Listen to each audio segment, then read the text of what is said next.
The Creative Process Podcast with Peter Papagiorgio and Catherine Untitled. Hi, everybody. Welcome to the Creative Process Podcast. I'm your host, Peter Papagiorgio, with my beautiful partner in crime, Catherine Natali. and Chanel. Chanel And is here. I think you might be able to see Maximus. Maximus. Maximus is the dog that belongs to our guest here, Greg Korin. Greg Korin. Hello. Now, Greg is an actor, he's a writer, he's a singer, and he's also a comedian. Yeah. Yeah. Boy, How about that? boy, you know, this guy, I don't know about you, Greg. You're like just walking Very talent talented. everywhere. Everywhere I go, people are like, "Hey, you're that guy." You're the guy, yeah. I've seen that guy somewhere. They can I've never seen te- that face. Yeah, they can never tell me which guy I am, but they know I'm that guy. You're that guy. I saw you on television. I seen you. You're that guy. You got a familiar face. Yeah. Well, Anyway, Greg, tell the audience a little bit about yourself, okay. or a lot about yourself. Well, just Oh, a little bit, a lot, maybe like not too much, not too little, like in between. tell me when to stop. Okay, go Okay. ahead. I was born and raised in central Montana, and I was interested in acting from a very early age. When I was I started school a year earlier than I should have. So how old were you at that point? 4. Wow. So I guess Okay. your parents wanted to Get him out of the house, get for rid of Christ's Yes, sake. get rid of him. Get rid of him. No, see. This is going to sound weird. I taught myself to read when I was 3 years old by watching TV. That is too weird. Yeah, because Okay, you were watching TV at 3 years old. Yeah. What shows were you watching? I was watching Hawaiian Eye, 77 Sunset Strip. Hawaiian Eye was with Robert Conrad, Uh-huh. who was in the Wild Wild West Yep. before he became famous. Yep.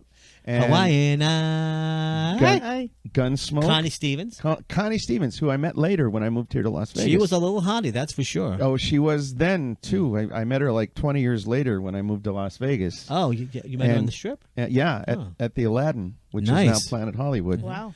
But she was still a hottie. I was at her 40th birthday party.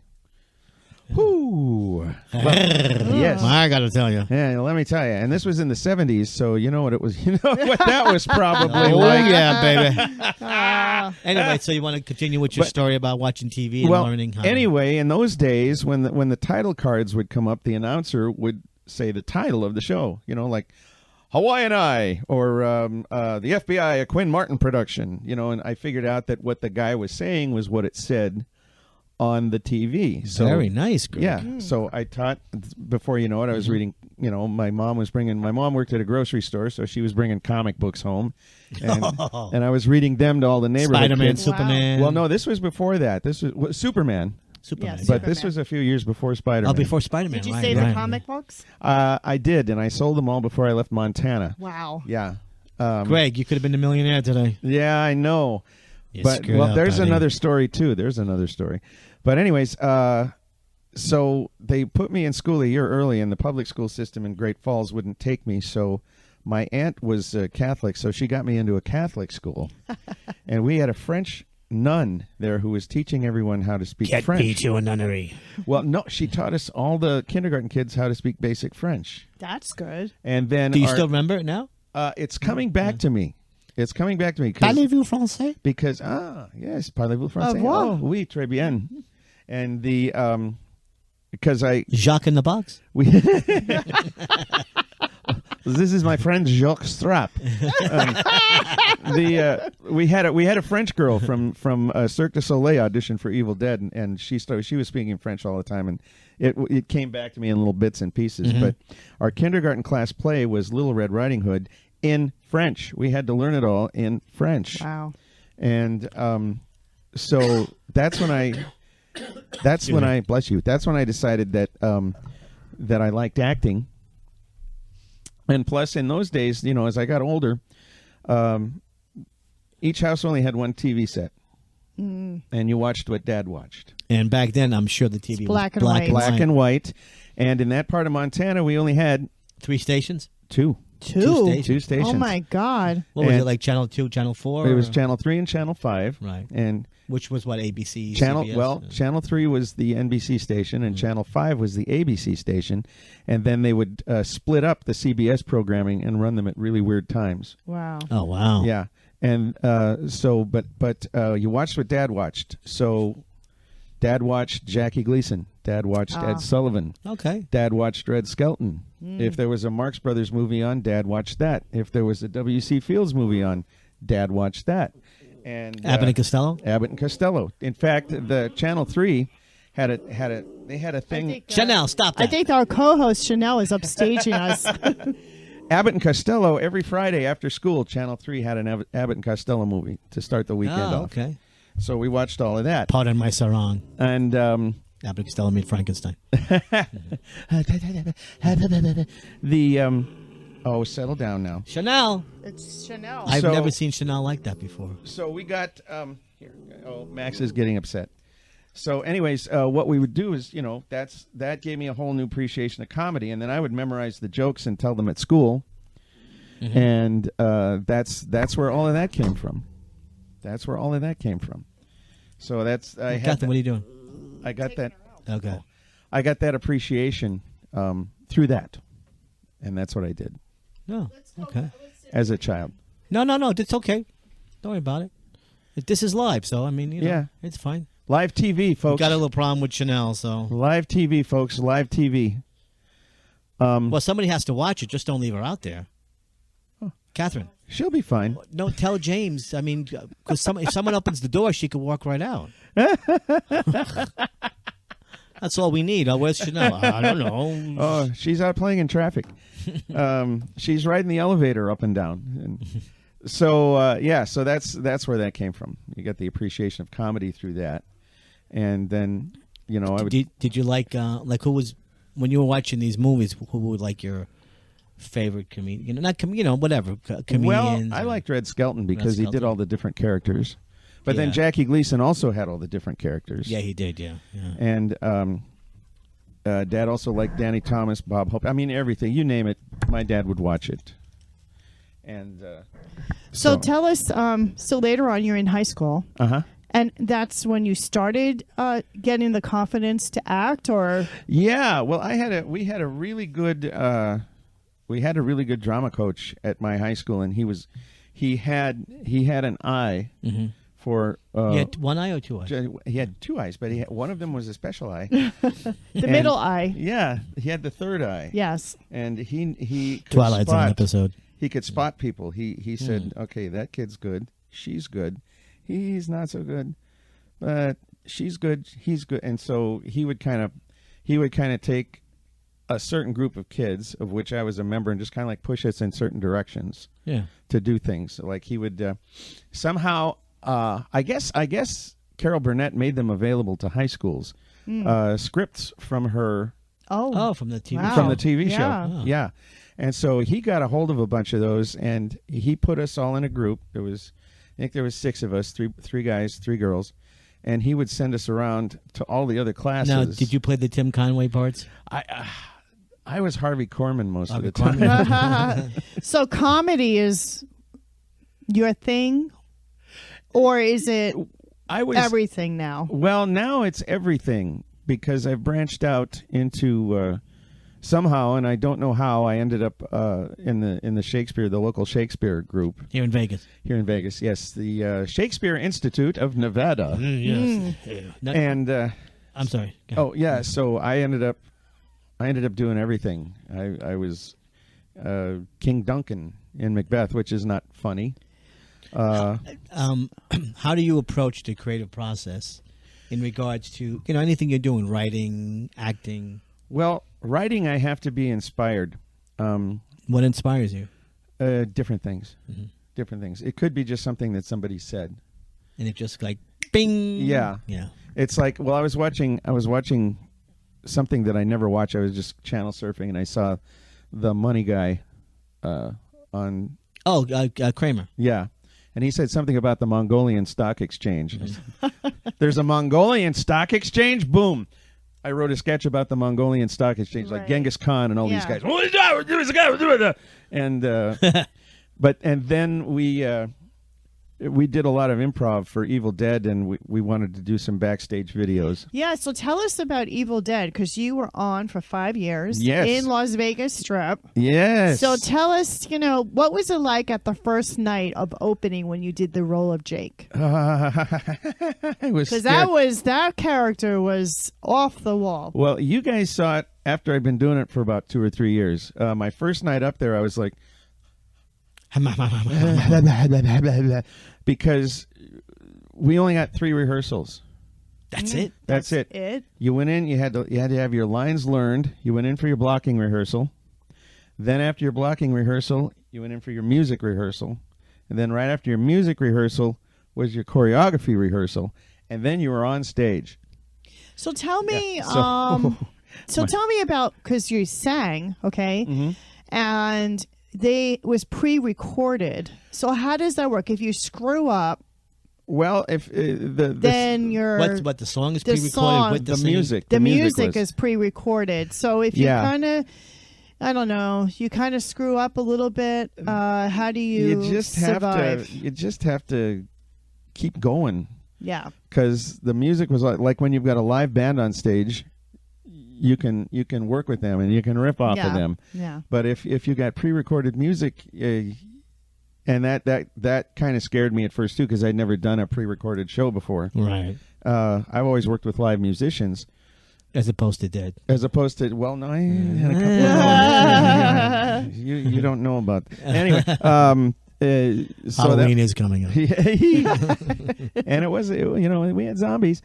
So it took some getting used to, because if you're like out of step, or if you're not quite on the meter, Yeah. then Yeah. and you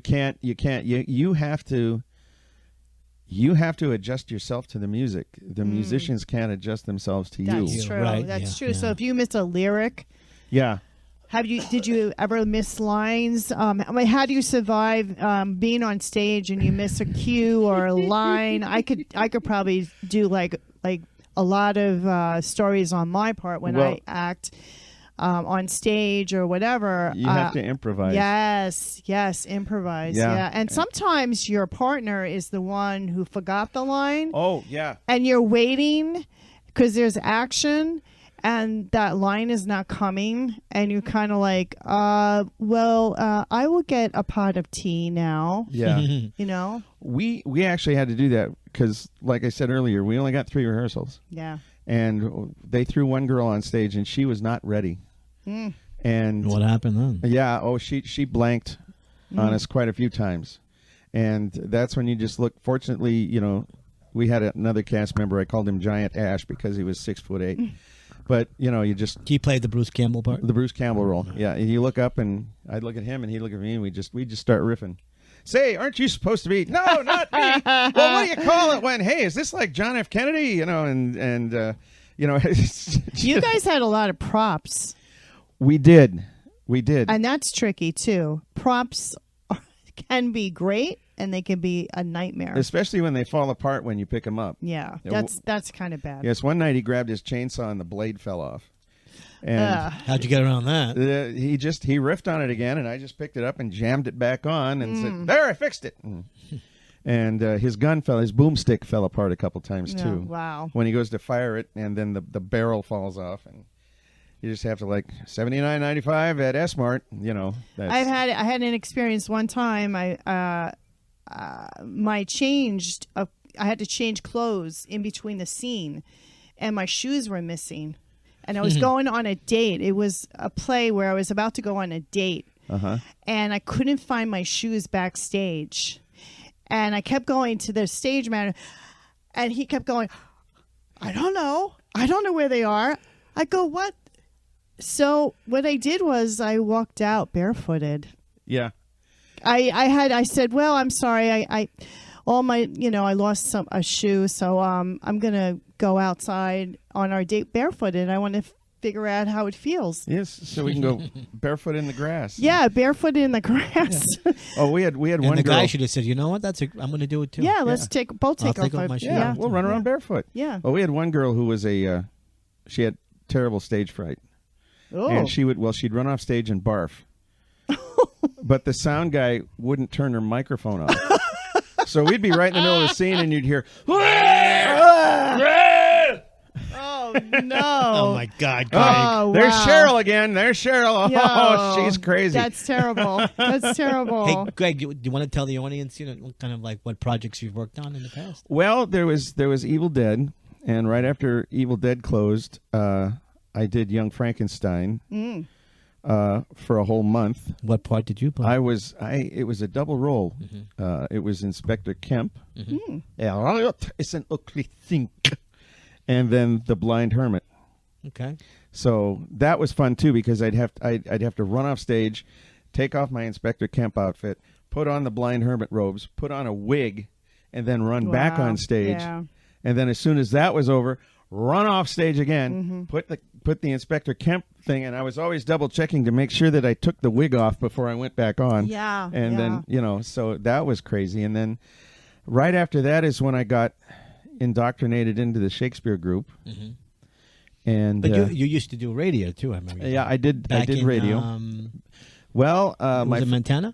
my first radio job was right here in Las Vegas. Las Vegas. That's right. That's I right, was the studio engineer for the UNLV Runnin' Rebels basketball game, and then they heard me do a couple of live station identification breaks, KMJJ 1140 AM North Las Vegas, and they said, "Hey, this guy sounds pretty good. Let's put him on our FM station on the weekends."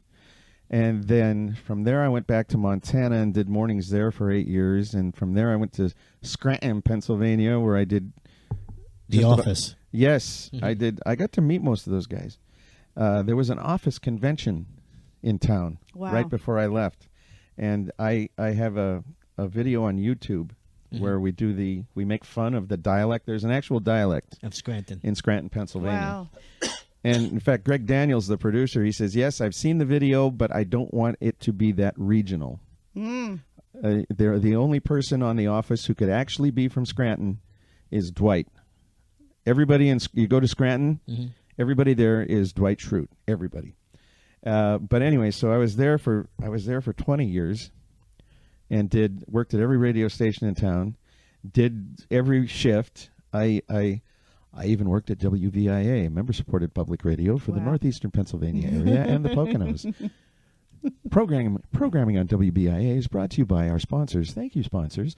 And, So what made you go to Vegas? Like everybody goes to California well, when or New York City, but California. when I first came here in 1977, I had just graduated. 1977, you know who was here, right? Yeah. Forget about it, huh? Hey, Greg, you want a job? That's another story. That's another job, hey. My brother was the worst bookie in town, and those guys were always coming over to his house. Hey, Bobby, you know. We're looking for Bobby. I'm Yeah. Greg, his brother. Yes, Oh, no, nothing to do with him. Bobby's over at Gus Gallo's, which was a big mob restaurant where the Virgin Hotel is now. Anyways, so I came down, and Bobby called me. He was a boss at Caesars at the time. And he calls me up. I just got graduated from Montana State. And he says, congratulations, big shot. You just got a liberal arts degree from an agricultural school. What the hell are you going to do with it up there? And I actually took him in and I said, I never ever gave that any thought. Obviously. So I came down here and lived with him, and I got into IATSE Local 720. Okay. And I lived at his place until his wife threw me out. And Get out of here, you bum. Get a job. well, no, I had a job. She just said, "Get out of here." And so I was taking calls through the Union Hall, and I was also doing singing telegrams. And Wow, I remember those. I got thrown out of every casino on the Strip. Oh my God. I got sick Because of the singing television? Yes, it was too disruptive, and the casino managers didn't like it. So the minute they saw me walk in, Did they come in with like two goons to just pick you up? just about. security would just stop me. Yeah, they knew your face. Yeah, and I wore a bright red outfit too, with a top hat. And the minute I walked in the front door, the security guys were right there. I'm like, okay, all right. But so I did that, and then I got married, went back to Montana. But yeah, I did. Wow. But that's how I ended up here in Vegas, and then I was here for 6 years the first time, and then 11 years ago, my wife started working here. The company that she worked for was opening an office here, so she came out here, and about 2 years later, she said they offered me the job as the manager of the Vegas office. Do you want to move back to Vegas? And I said, I packed yesterday. And so then we came back, and we've been here ever since. Wow. Yeah. Wow. And now I'm not moving. I'm not going anywhere. I'm staying right here. So, I was going to say comedy. You like to do drama? Like, when you do a character, do you do a certain? I mean, how do you prepare for a character? Well, the first thing I have to do is learn my lines. And you're pretty much at the starting point. Yeah. But see, while I'm doing that, I'm thinking about things. Mm-hmm. I'm not quite a method actor, but I've got to kind of put myself in that guy's shoes. Where is he coming from? What are his thoughts? His intentions. What does he want? Yeah. And so I'm doing that, and I really have to use the rehearsal process because that's where I discover things. Yeah. I'm the same way. Yeah. I mean, a lot of people who are not in the entertainment business don't realize how hard it is to act. Oh, yeah. They just think you just show up, you say a line, and you go home, which is true to some degree, but it takes so much preparation and so much concentration. Especially when it's live stage. And especially when it's live. Oh, yeah. Yeah. And people don't get, they just think, actors are stupid or whatever, but we're not. We have to know about history. We have to know about dialects. We have to know about a lot of different things. The actor-comedian John Leguizamo? Yeah. Yeah. Well, when he had a one-man show on Broadway, I saw this little documentary on him. And he would get to the theater at 2:00 in the afternoon for his 8:00 show. Oh yeah, yeah. Because it was a one-man show. Oh, and he had to prepare himself. I mean, he had to just get so focused. When you do eight shows a week, you don't have a life. No, you do not don't have a life. It's just. You're always, if you're not on stage, you have to watch that you don't hurt yourself. You have to watch your mind is constantly, involved with the show. And you don't have a life. You bring a lot of stuff home with you too. Yes. Like when the show's over, it's not over for you. Right. Yeah. That stuff stays with you for a long time. I know. I did Glenn Ross. Oh, great, did you? Great show. I was what Shelley Levine. Oh yeah. Okay. And I drove my that was in the movie that was Jack Lemmon. Jack Lemmon. Yeah. And I in drove, the phone booth. Yes. Yes. And I drove my daughter nuts. At the time, my daughter and her kids were living with me, and her kids were like, "What's wrong with Grandpa?" And I drove her nuts because Shelley Levine came home with me every night. And Shelley Levine was around for about 2 weeks after the show closed. Wow. And yeah, my grandkids are like, "Is Grandpa sick?"